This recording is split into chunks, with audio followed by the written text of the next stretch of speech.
السلام علیکم۔ اس ویڈیو کو لائک کریں اور شیئر کریں اور ہمارے چینل کو سبسکرائب کریں اور بیل آئکن دبانا مت بھولیے گا۔ شکریہ۔ الحمد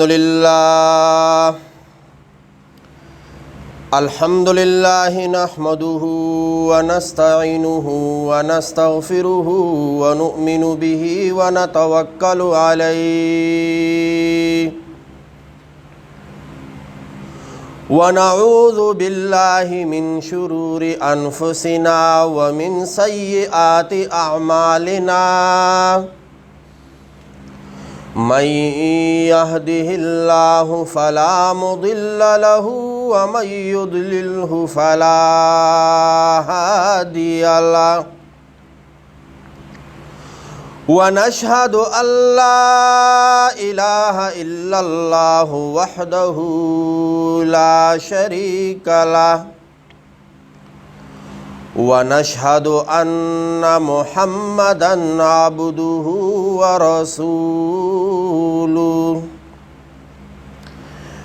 أما بعد عن ابن أبي مليكة سمع ابن عباس يقول وزع عمر على سريره فتكنفه الناس يدعون ويصلون قبل أن يرفع وأنا فيهم فلم يرعني إلا رجل آخذ منكبي فإذا علي فترحم على عمر وقال ما خلفت أحدا أحب إلي أن ألقى الله بمثل عمله منك وأيم الله إن كنت لأظن أن يجعلك الله مع صاحبيك وحسبت أني كنت كثيرا أسمع النبي صلى الله عليه وسلم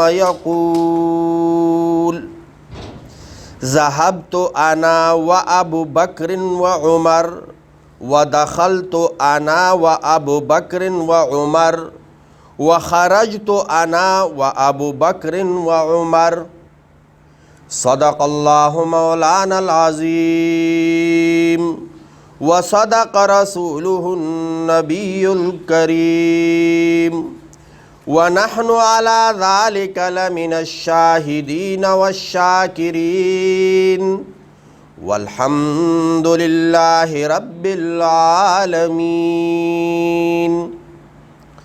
رضينا بالله ربا وبالإسلام دينا وبمحمد صلى الله عليه وسلم نبيا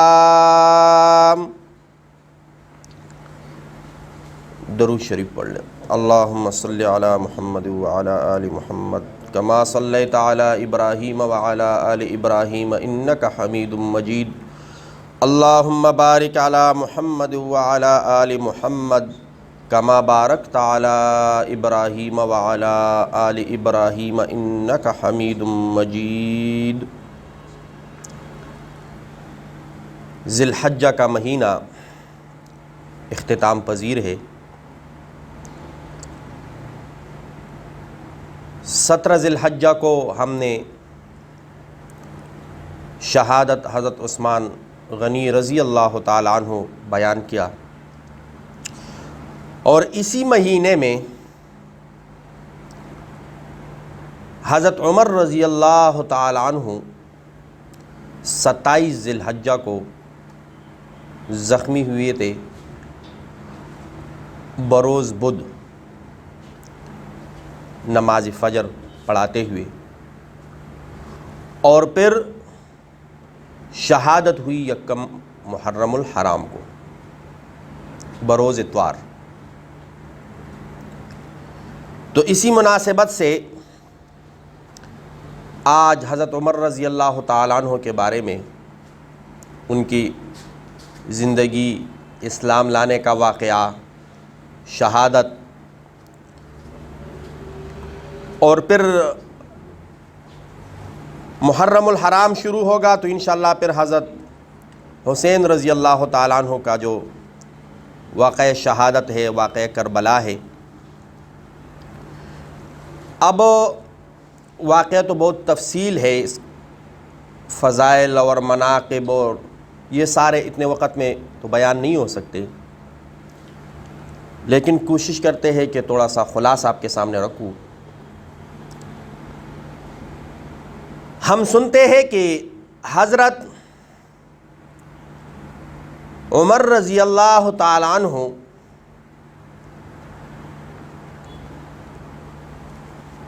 قبول اسلام وہی ہے جو واقعہ ہے، لیکن یہ بات سمجھ لے کہ یہ ظاہری سبب ہے۔ یہ کیا ہے؟ بیٹھ جاؤ۔ یہ کیا ہے؟ ظاہری سبب ہے۔ اصل اور حقیقی سبب وہ نبی علیہ الصلوۃ والسلام کی دعا ہے۔ پہلے تو حضرت محمد صلی اللہ علیہ وسلم دعا فرماتے تھے کہ یا اللہ عمر بن حشام یا عمر بن خطاب دونوں میں کسی ایک جو آپ کو چاہے اس کی وجہ سے اسلام کو عزت دے، مضبوط کرے۔ لیکن پھر نبی علیہ الصلوۃ والسلام کو بذریعہ وحی بتایا گیا کہ عمر بن حشام نے اسلام نہیں لانا، اس نے مسلمان ہو، تو پھر اس نے اس کے بارے میں دعا بھی چھوڑ دی، اور پھر کیا دعا مانگتے تھے؟ اللہم اید الاسلام بعمر بن الخطاب خاصہ، خاص عمر بن خطاب کے ذریعے اسلام کو مضبوط کرے۔ اب میں کہوں کہ فلاں بندہ ایسا ہے، فلاں بندہ ایسا ہے، فلاں بندہ ایسا ہے، تو کسی کے ذہن میں یہ آ سکتا ہے کہ اس نے اس فلاں بندے کے بارے میں یا تو دوستی کا حق ادا کیا ہوگا یا تو دشمنی کا حق نمک حلال کیا ہوگا، تو پتہ نہیں اس نے اس کے بارے میں صحیح بھی کہا ہے یا غلط کہا ہے۔ تو حضرت عمر رضی اللہ تعالیٰ عنہ اپنا قبول اسلام کا واقعہ خود بیان کرتے ہیں۔ تو جب وہ بندہ خود اپنا واقعہ بیان کرے نا، تو پھر کسی بندے کو اس میں اعتراض اور اس کا وہ باقی نہیں رہتا۔ حضرت عمر رضی اللہ تعالیٰ عنہ فرماتے ہیں کہ ایک مرتبہ ہم سارے اکٹھے ہو گئے تھے، تو ابو جہل نے اعلان کیا کہ جو نبی علیہ الصلوۃ والسلام کو محمد صلی اللہ علیہ وسلم کو قتل کر دے گا تو اس کے لیے 100 اونٹ کا ضامن ضمانت میں لیتا ہوں، یعنی اس کو 100 اونٹوں، جیسے آج کل کوئی انعام ملتا ہے، کسی نے یہ کام کیا تو فلاں ٹاؤن میں پلاٹ، تو اس زمانے میں اونٹ بہت قیمتی چیز، اور پھر 100، تو حضرت عمر رضی اللہ تعالیٰ عنہ اٹھ کھڑے ہوئے اور پوچھا کہ آپ اسی بات کا ضامن ہے، پکی بات ہے، بعد میں پھریں گے تو نہیں؟ تو اس نے کہا بالکل میں ضامن ہوں، اپنی بات پہ کڑا ہوں، جو بھی محمد صلی اللہ علیہ وسلم کو قتل کر دے گا تو اس کو میں 100 اونٹوں انعام میں دوں گا۔ حضرت عمر رضی اللہ تعالیٰ عنہ فرماتے ہیں کہ وہاں سے میں روانہ ہوا تلوار لے کر۔ کہاں جانا ہے؟ نبی علیہ الصلوۃ والسلام کو قتل کرنے جا رہا تھا۔ تو راستے میں 2-3 واقعات پیش آئے حضرت عمر رضی اللہ تعالیٰ عنہ کے ساتھ، لیکن ایک واقعہ جو بڑا مشہور ہے، ہم کتابوں میں اکثر پڑھتے ہیں، سنتے ہیں۔ راستے میں ابو نعیم رضی اللہ تعالیٰ عنہ ملے۔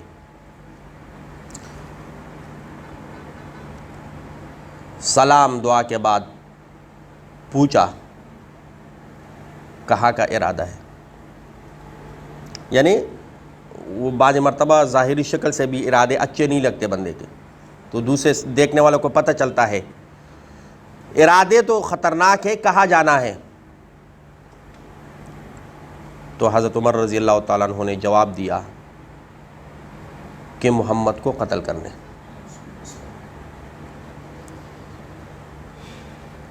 تو اس نے کہا کہ جو بنی ہاشم قبیلہ ہے وہ آپ کو ایسے ہی چھوڑ دیں گے؟ یعنی اس کا قتل کرنا اتنا آسان ہے؟ حضرت عمر رضی اللہ تعالیٰ عنہ نے کہا مجھے لگتا ہے تو ہی صابی ہو گیا ہے. تو بھی کیا ہو گیا؟ صابی کس کو کہتے ہیں؟ یعنی آپ نے بھی اپنے باپ دادا کا دین کو، جیسے آج کل ابھی کوئی اور بات نہ بنے نا تو وہ ابھی بن گیا. کیا بنا؟ اب میں حقیقت آپ کو بتا دوں، مجھے ابھی تک سمجھ نہیں آیا کہ وابی کس کو کہتے ہیں. اگر کسی بندے کی طرف، بزرگ کی طرف نسبت ہے تو چلو بات سمجھ آتی ہے. جب بھی آپ کے پاس کوئی دلیل نہ ہونا وابی ہے. ایک مسلک والے دوسرے کو کہتے ہیں تو وابی ہے، وہ اس کو کہہ رہے تو وابی ہے، وہ اس کو کہہ رہے تو وابی ہے. سمجھ کچھ نہیں آئے گا. اگر وہاب اللہ رب العزت کی طرف نسبت ہو کہ میں کیا ہوں؟ وہابی ہوں، تو پھر تو میں وہابی ہوں. پھر ہم سب کیا ہے؟ اور اگر جان چھڑانی مقصد ہو، کسی دین پہ مسئلے پہ عمل نہیں کرنا، اور پھر اس کے لیے کہنا ہے کہ تو وہابی، وہ وہابی، میں وہابی، تو یہ اچھی بات نہیں ہے. ہم سب کیا ہے؟ مسلمان ہیں. ہم سب کیا ہے؟ دین پہ جتنا ہو سکے ہم عمل کرنے کی کوشش کریں. اگر کسی جگہ پر ہم عمل میں کمزور ہے تو اللہ سے معافی مانگیں. اللہ سے کیا کریں؟ معافی مانگیں. تو کوشش کریں گے نا ہاں ایک دوسرے کو ان چیزوں سے باز آ جائے اگر ہم، تو بہتر ہے. اس میں کیا ہوگا؟ جوڑ پیدا ہوگا. نہ بلاؤ کسی کو اے تو دیوبندی ہے، اے تو بریلوی ہے، اے تو اہل حدیث ہے. کیا بھائی کیا حال ہے؟ اگر ہم ایسا کریں گے تو جوڑ پیدا ہوگا، توڑ پیدا. فرض کرے کوئی بھی غیر دین حملہ کرتا ہے تو اس کے گولی پہ یہ نہیں لکھا ہوگا کہ جو فلاں مسلک والے اس پہ جا کے لگنا ہے، جو فلاں مسلک والے اس پہ جا کے. یا ہم نے تو یہ سنا ہے کہ قبر میں کتنے سوال ہوں گے؟ من ربوں کا، ما دینوں کا، من نبیوں کا. چوتھا سوال تو نہیں ہوگا تو کس مسلک سے تھا. اگر ہے کہیں پہ آپ لوگوں نے پڑھا ہے تو مجھے بھی بتا دے تاکہ میں بھی یہاں لکھ لوں میں دیوبندی ہوں، میں بریلوی ہوں، میں وہ ہوں، میں فلاں ہوں، میں ڈمکان. تو کوشش کریں گے نا انشاءاللہ. ہاں ہر ایک کسی کو کیا اچھا لگتا ہے، کسی کو کیا اچھا لگتا ہے. تو اللہ کے لیے یہ جو چھوٹی چھوٹی چیزیں اختلافات ہے اس کو ہم بلا کر جو مشترکات ہے جو سب کے ہے اس پہ عمل کریں گے. اس پہ کیا کریں گے؟ کوشش کریں گے نا انشاءاللہ. اچھا تو صابی ہو گیا، تو کیا ہو گیا؟ صابی ہو گیا. مجھے چھوڑو. ابو نعیم نے کیا کہا؟ مجھے چھوڑو. فاطمہ بنت خطاب جو آپ کی بہن ہے اور آپ کا بہنوئی کیا نام ہے؟ سعید بن زید، وہ بھی کیا ہو گئے؟ وہ بھی صابی ہو گئے. پہلے اپنے گھر کا تو پتہ کر لو. وہ تلوار ننگی سیدھا چلا گیا.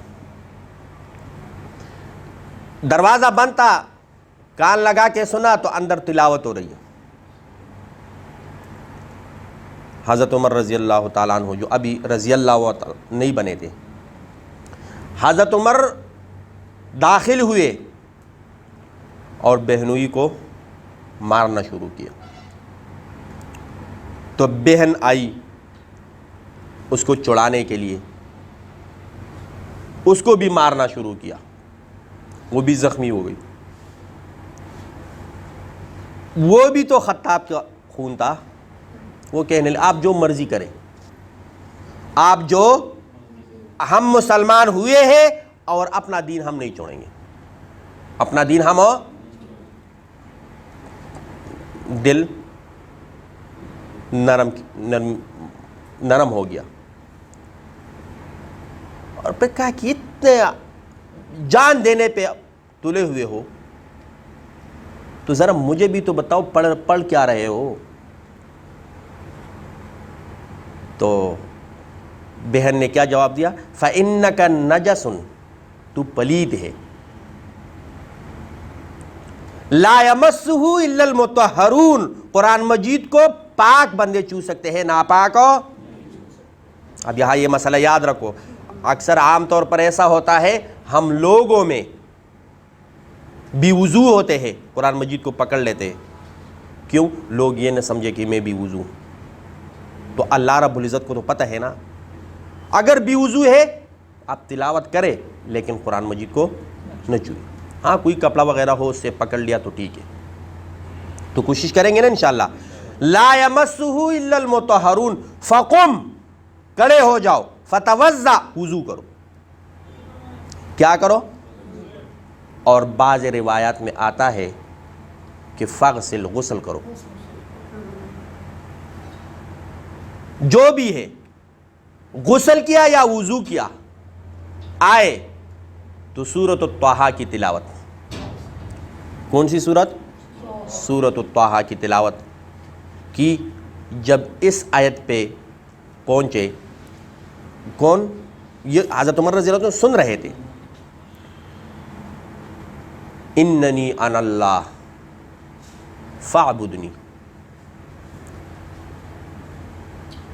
لا الہ فاعبدنی, یعنی میرے سوا کوئی معبود نہیں, میں ہی معبود ہوں, میری ہی عبادت کرے. وَأَقِمِ الصَّلَاةَ لِذِكْرِي, اور نماز قائم کرے مجھے یاد کرنے کے لیے, مجھ سے بات کرنے کے لیے. کیا کرے؟ وہ آپ لوگوں نے سنا ہوگا جو بڑے لوگ ہوتے ہیں نا, وہ کیا کرتے ہیں, وہ اپنا ٹائم ٹیبل بنا لیتے ہیں.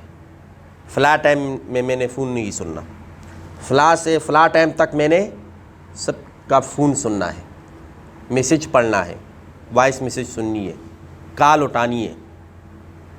تو اللہ رب العزت نے بھی ٹائم ٹیبل بنایا ہوا ہے کہ میرے بندے میرے ساتھ کیا کریں. ہاں, تو یہ کہا ہے نا کہ 24 گھنٹے میں صرف 1 گھنٹہ رابطہ کرے, باقی 23 گھنٹے میرے ساتھ رابطہ نہ کرے. اللہ رب العزت نے یہ کہا ہے نا کہ 23 گھنٹے میرے ساتھ رابطہ کوئی نہ کرے. کب کرے؟ صرف 1 گھنٹہ. وہ کہا ہے. یہ تو ہماری دنیا میں لوگ کہتے ہیں نا کہ فلاں ٹائم میں لو, فلاں ٹائم میں. جو 24 میں سے 24 گھنٹے جب چاہے اللہ رب العزت سے رابطہ کرو. اللہ رب العزت سے کیا کرو؟ رابطہ کرو. ادعونی استجب لکم, مجھ سے مانگو میں ہی قبول کرتا ہوں, میں دوں گا. تو جب یہ آیت سنی تو پھر کہا, اب یہ رات نہیں آئی تھی, رات اسی کشمکش میں گزری, اور شوق تھا کہ میں محمد صلی اللہ علیہ وسلم سے کب ملوں گا. صبح ہوئی اور چل دیے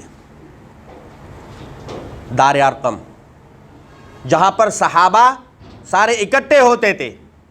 کوئی مسئلہ ہے وہ بیان کرتے, نبی علیہ الصلوۃ والسلام کسی کو ہدایات دیتے, تو وہاں سارے اکٹھے ہوتے تھے.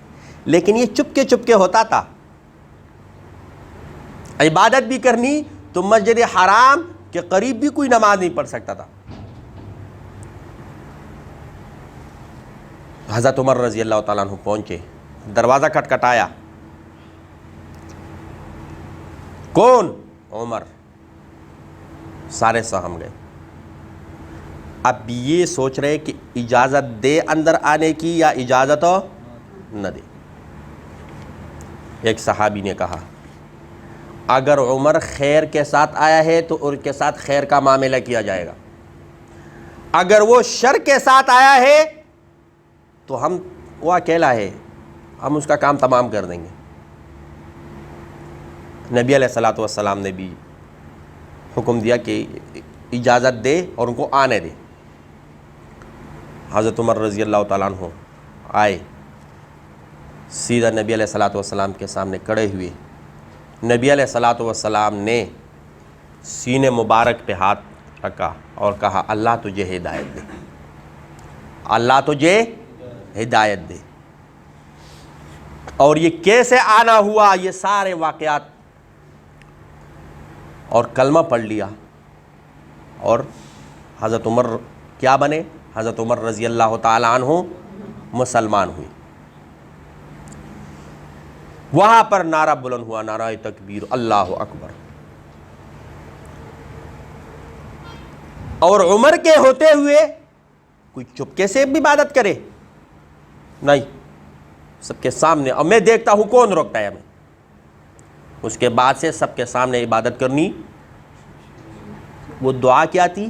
اللہم اید الاسلام بعمر ابن، اور وہ دعا قبول ہوئی۔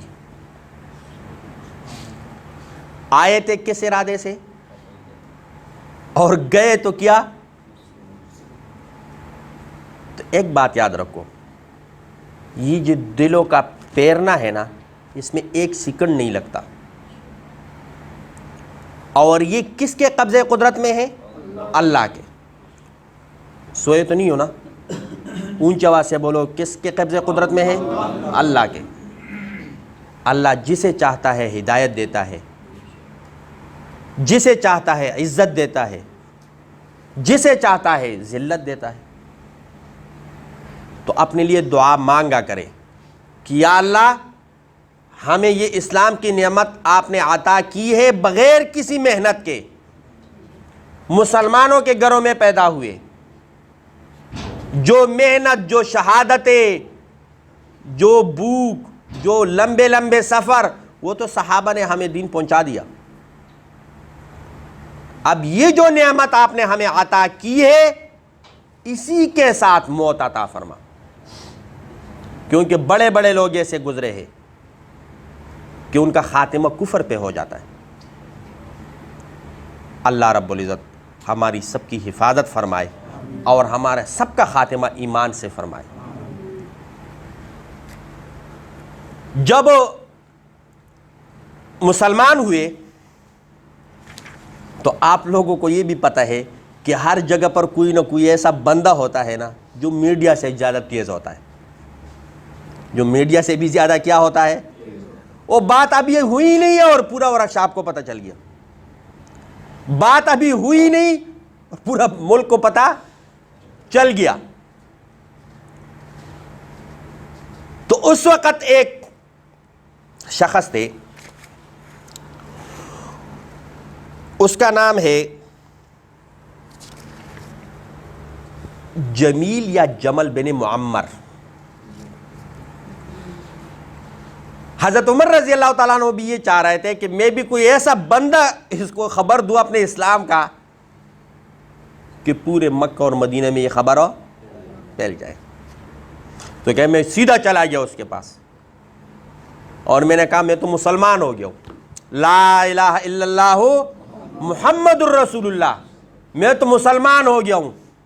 اتنی میرے ابھی بات ختم ہی نہیں ہوئی، اٹھا اور سیدھا چلا جہاں پر بڑے بڑے سردار منافق بیٹھے ہوئے تھے، کفار، وہاں پر اعلان کیا تم ادھر بیٹھے ہوئے ہو، عمر مسلمان ہو گئے۔ عمر کیا ہوئے؟ مسلمان ہوئے۔ اچھا، ہم نے بھیجا تھا کہ جاؤ محمد کا سر لے کر آؤ، وہ چلا گیا تو اپنا سر محمد کے قدموں میں رکھا۔ اس کو تو چھوڑو، اب اس کی خبر لینی ہے۔ کس کی خبر لینی ہے؟ حضرت عمر رضی اللہ تعالیٰ عنہ۔ اب یہ سوچ رہے تھے کہ اب کیا کریں، لیکن کسی کی مجال نہیں تھی کہ ہاتھ لگائے۔ اب دور خلافت اور بہت رقبہ حضرت عمر رضی اللہ تعالیٰ عنہ کے دور خلافت میں کیا ہوا؟ فتح ہوا. یہاں تک کہ ایران جب فتح ہوا تو بہت سے قیدی آئے. بہت سے کیا آئے؟ اور وہ قیدی پھر صحابہ میں تقسیم کر دیے گئے. وہ اس کا غلام بن گیا, وہ اس کا. تو عبد الرحمن رضی اللہ بن عوف رضی اللہ تعالیٰ عنہ کے حصے میں ایک مجوسی آیا, ابو لؤلؤ. وہ اس کے حصے میں آیا. اب وہ بڑا مکار تھا. اس نے اسی دن سے نا منصوبہ بنانا شروع کیا کہ حضرت عمر کو کسی طریقے سے قتل کر دو. اور اس نے ایک خنجر بنائی. یہ جو لوہے والے کام کرتے ہیں نا, کوئی بھی چیز بناتے ہیں تو پھر اس کو پانی میں رکھتے ہیں, اس کو پانی دیا جاتا ہے, گرم کر کے پھر اس کو کیا کر دیا جاتا ہے. تو جتنا تیز پانی ہوگا اتنا وہ لوہا مضبوط ہوگا اور وہ نرم نہیں ہوگا, وہ دوسری چیز کو تو کاٹ لے گا, اس لوہے کو کوئی نقصان ہو. تو اس نے کیا کیا کہ 2-3 مرتبہ وہ زہر میں ڈبویا اور زہر کا پانی دیا,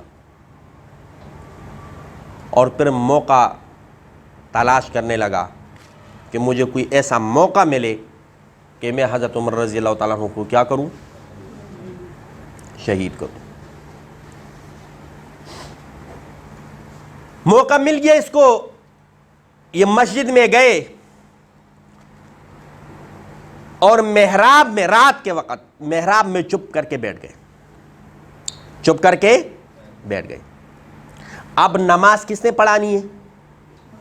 حضرت عمر رضی اللہ تعالیٰ عنہ نے. تو یہ بھی محراب میں جا کے چپے بیٹھے رہے. فجر کے وقت نماز فجر کے لیے حضرت عمر رضی اللہ تعالیٰ عنہ تشریف لائے, اور جب تشریف لائے تو حضرت عمر رضی اللہ تعالیٰ عنہ کی ایک یہ خاصیت تھی, عادت تھی کہ فجر کی نماز میں نا لمبی لمبی صورتیں پڑھتے تھے. اب تکبیر تحریمہ اس نے پڑھی نہیں, یعنی نماز شروع نہیں کی تھی کہ اس بدبخت نے پیٹ مبارک پر 3 وار کیے, اور حضرت عمر رضی اللہ تعالیٰ عنہ شدید زخمی ہو کر گر پڑے اور بے ہوش ہو گئے. اب اور صحابہ تو نماز کے لیے صفوں میں کھڑے تھے. تو ایک صحابی آگے ہوا اور اس نے نماز مختصر کر کے پڑھائی.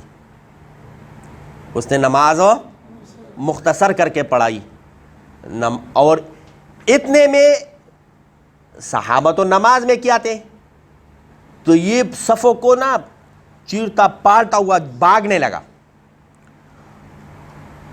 تو اس نے اور صحابہ کو بھی زخمی کیا. 13 صحابہ کو اور صحابہ کو زخمی کیا. کتنے صحابہ کو؟ جس میں سے 7 شہید ہو گئے. جس میں سے 7 صحابہ کیا ہوئے؟ شہید ہوئے. نماز ختم کرنے کے بعد صحابہ نے اس کو پکڑ لیا. جب پکڑ لیا, اس کو پتہ چل گیا کہ اب میں جان نہیں چھڑا سکتا, تو اسی خنجر سے اپنے آپ کو مارا اور خودکشی کر لی. اسی خنجر سے اپنے آپ کو مارا اور کیا کر دی؟ خودکشی کر لی. صحابہ نے حضرت عمر رضی اللہ تعالیٰ عنہ کو اٹھا کر گھر لے گئے. وہاں جب ہوش میں آئے تو سب سے پہلے یہ پوچھا کہ مجھے مارا کس نے؟ تو صحابہ نے کہا کہ وہ مجوسی ہے ابو لؤلؤ. اس نے کہا الحمدللہ. حضرت عمر رضی اللہ تعالیٰ عنہ نے کیا کہا کہ میں کسی مسلمان کے ہاتھ بلکہ کسی کافر کے ہاتھ اللہ رب العزت نے مجھے شہادت دی. اور اپنے بیٹے, اس کے بعد 6 صحابہ جو 10 مبشرہ میں سے, ان کو نامزد کیا کہ تم 3 دن میں اپنا خلیفہ بنا لو. 3 دن میں اپنا کیا کر لو. اور حضرت صہیب رضی اللہ تعالیٰ عنہ کو مقرر کیا کہ نماز آپ پڑھایا کریں. نماز اور اپنے بیٹے ابن عمر رضی اللہ تعالیٰ عنہ کو بھیجا حضرت عائشہ رضی اللہ تعالیٰ عنہ کی طرف کہ جاؤ اسے اجازت مانگو کہ میری یہ خواہش ہے کہ میں اپنے دو بزرگ ساتھیوں کے پہلوں میں دفن ہو جاؤں، یعنی حضرت محمد صلی اللہ علیہ وسلم اور ابو بکر صدیق رضی اللہ تعالیٰ عنہ۔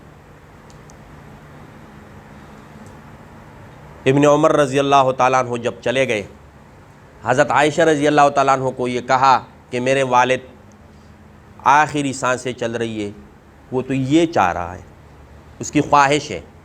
حضرت عائشہ رضی اللہ تعالیٰ عنہ فرماتی ہے جواب میں یہ کہا کہ وہ جگہ تو میں نے اپنے لیے مختص کی ہے، ایک میرا کیا ہے شوہر اور دوسرا کیا ہے والد، وہ جگہ میں نے اپنے لیے خاص کی ہے، لیکن میں حضرت عمر رضی اللہ تعالیٰ عنہ کو اپنے اوپر ترجیح دیتی ہوں اور جاؤ اس کو ادھر ہی دفن کر دو۔ اور حضرت عمر رضی اللہ تعالیٰ عنہ نے بیٹے کو یہ بھی کہا کہ اگر وہ انکار کرے تو آپ نے کچھ نہیں کہنا، پھر مجھے جنت البقیع ہی کافی ہے۔ اجازت مل گئی۔ حضرت عمر رضی اللہ تعالیٰ عنہ شہید ہوئے، 27 ذی الحجہ کو زخمی ہوئے تھے فجر کی نماز میں، اور بدھ والا دن تھا، اور اتوار والے دن یا کم محرم الحرام کو روح پرواز کر گئی، شہادت نصیب ہوئی۔ اور ایک بات اور، اکثر جو اس کی بیٹی تھی حفصہ رضی اللہ تعالیٰ عنہ، وہ یہ دعا سنتی تھی، حضرت عمر رضی اللہ تعالیٰ عنہ دعا کرتے تھے یا اللہ مجھے شہادت مدینہ میں نصیب کر دے، یا اللہ مجھے شہادت ہو۔ تو وہ حیران ہوتی تھی کہ مدینہ میں اور شہادت، یعنی وہ یہ سوچ رہی تھی کہ جا کے کسی کافروں کے ساتھ میدانی جنگ میں کوئی لڑے اور وہاں پر ہو تو وہ شہید ہے یا وہ شہادت ہے، اب یہ تو سارے مسلمان ہیں، یہاں شہادت کیسی ہوگی؟ تو حضرت عمر رضی اللہ تعالیٰ عنہ جواب کیا دیتے تھے کہ اللہ کے لیے کچھ ناممکن ہو نہیں۔ ویسے ہوا، یہ نہیں گئے، لیکن کافر آ کے اور اس کو اب اپنے زخمی ہوتے جو وقت میں جو یہ 3-4 دن ہیں، اس میں کس کو نامزد کیا نماز کے لیے؟ حضرت صہیب رضی اللہ تعالیٰ عنہ کو۔ تو جنازہ حضرت صہیب رضی اللہ تعالیٰ عنہ نے پڑھائی، اور جب لوگ زیارت کر رہے تھے تو ایک صحابی ہے، وہ فرماتے ہیں کہ میرے کندھے پہ کسی نے ہاتھ رکھا تھا، جو میں نے حدیث خطبے میں آپ سنا، میں دوبارہ اس کا ترجمہ کر دیتا ہوں، اور وہ کہہ رہا تھا کہ یا اللہ حضرت عمر پہ رحم کر دے، یا اللہ حضرت عمر پہ۔ تو اب وہ حدیث کے الفاظ میں آپ کو اس کا ترجمہ کر کے بتاتا ہوں۔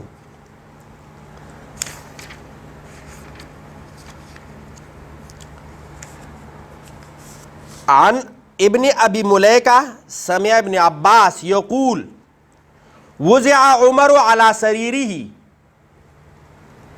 کہ ابن عباس رضی اللہ تعالیٰ عنہ فرماتے ہیں